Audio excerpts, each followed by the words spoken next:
Saudações, leitores e seguidores do Instituto Liberal. Eu sou o Lucas Berlanza e este é mais um IL Flash, aquele momento da semana em que a gente elenca os 7 artigos que mais impactaram, que mais fizeram sucesso no nosso site oficial e nas nossas redes sociais. E hoje o nosso IL Flash começa com um artigo de um estreante no site do Instituto Liberal, ele que é graduando em Administração e Gestão Financeira e coordenador do Students for Liberty Brasil, uma instituição parceira nossa, como todas as organizações do movimento liberal brasileiro, no Rio de Janeiro, aqui no meu estado do Rio de Janeiro, que é o estado, a sede histórica, a fundação do Instituto Liberal, que é o nosso Wadathan Felipe. E ele vai trazer o seu artigo analisando a realidade chinesa. É o texto Uma Economia Fora da Curva. China cresce 3,2% dentro do cenário da pandemia. O texto analisa o crescimento da China durante o processo de crise pandêmica que nós estamos observando, mas em específico no intervalo de tempo de 2020, o primeiro ano da pandemia, que foi praticamente todo tomado desde março por essa crise tenebrosa que nós ainda estamos infelizmente atravessando. O Brasil aí que conseguiu ter mais de 2.000 mortes diárias por conta do coronavírus. E ele vai dizer que o crescimento econômico que a China, que é o berço do problema, conseguiu, apesar de tudo isso, se deve a um somatório de fatores. Ele tenta construir uma explicação para esses fatores, um elenco desses fatores que são complexos e multifacetados. Um deles, a volta às atividades na indústria, o aumento do volume de vendas para o exterior e as exportações atingindo um ápice inacreditável. Outro, o baixo consumo da China, os chineses, por natureza, consumindo menos. O governo decidiu manter o foco em reabrir, tão logo fosse possível, as fábricas, ao invés de comércio, bares e shoppings. E lançou uma estratégia com base na noção de que é mais fácil seguir protocolos de saúde nas fábricas e no setor da indústria do que em setores de serviços, por exemplo. Investiu pesado em infraestrutura. O investimento em infraestrutura no país cresceu 15%, além dos subsídios fornecidos ao setor privado, que caíram 7%. Então, mas o Li Keqiang, na China, disse que a prioridade do Estado era também de manter o setor privado, que em 2020 gerou 90% dos novos empregos. Nem tudo o que está sendo feito pela China para manter esse crescimento, na visão do autor, é sustentável a longo prazo.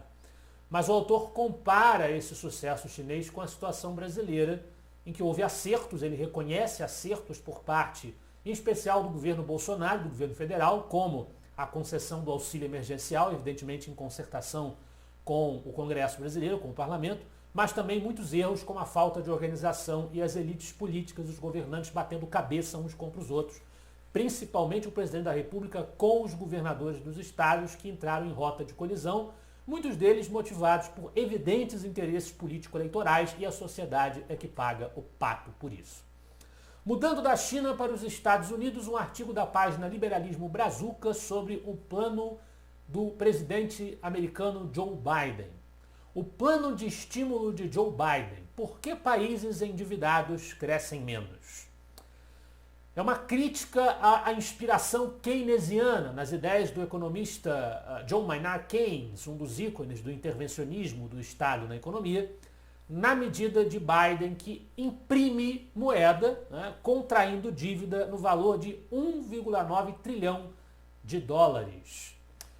Para a análise da página Liberalismo Brazuca, isso acaba, evidentemente, aumentando a dívida, e isso traz prejuízos, no mínimo, a médio e longo prazo. Não é algo com que os Estados Unidos se deveriam preocupar diante desta medida, deste pacote fiscal de estímulo do presidente democrata Joe Biden. Agora, saindo dessa viagem internacional para desses casos concretos, para a crítica teórica que faz o Roberto Rachevsky ao coletivismo, no seu texto Por que qualquer sistema social que se baseia no coletivismo é injusto e ineficiente? Ele vai sustentar, como basicamente qualquer liberal sustentaria, que investir na tentativa imaginária de equilibrar os indivíduos em nome do coletivo, em nome do bem-estar do coletivo, do prazer do coletivo, né, da felicidade do coletivo, em geral significa prejudicar aqueles que são mais eficientes e por isso mesmo mais bem-sucedidos para que eles se aproximem e se nivelem aos menos bem-sucedidos. E tem menos talento, menos empenho ou o que quer que seja o fator que explica que ele esteja numa posição socioeconômica inferior aos demais. Quando, na verdade, ao você prejudicar os mais eficientes e bem-sucedidos que efetivamente produzem, geram riqueza e com isso aumentam a média de prosperidade daquela sociedade, daquela civilização, ao você assim agir, você apenas consegue aumentar o nível de mediocridade geral. E isto prejudica, via de regra, a todo mundo. Agora, aproveitando as polêmicas que nós já acabamos de mencionar entre o governador, entre os governadores dos estados e o presidente Jair Bolsonaro, nós temos um texto da página Liberalismo Brazuca, porque a autonomia dos estados e municípios é importante. É mais uma apresentação aí da questão do federalismo, da descentralização das decisões, de como se deve descentralizar as decisões, porque as realidades elas são diferentes de uma região para outra, e com isto, este choque político entre os mandatários dessas diversas esferas do Poder Executivo Nacional deve ser visto, se é possível enxergá-lo por um prisma positivo, é o prisma de que ele pode nos educar quanto à importância da descentralização das medidas. Diante dessa situação toda de dificuldades e de problemas, nós ainda temos nossos problemas antigos com que lidar. E é sobre isso que vai tratar o artigo do Ricardo Sanches, que é um dos associados do Instituto Líderes do Amanhã, nosso parceiro, cujos artigos nós temos republicado no nosso site, que é o texto O Brasil não é para amadores.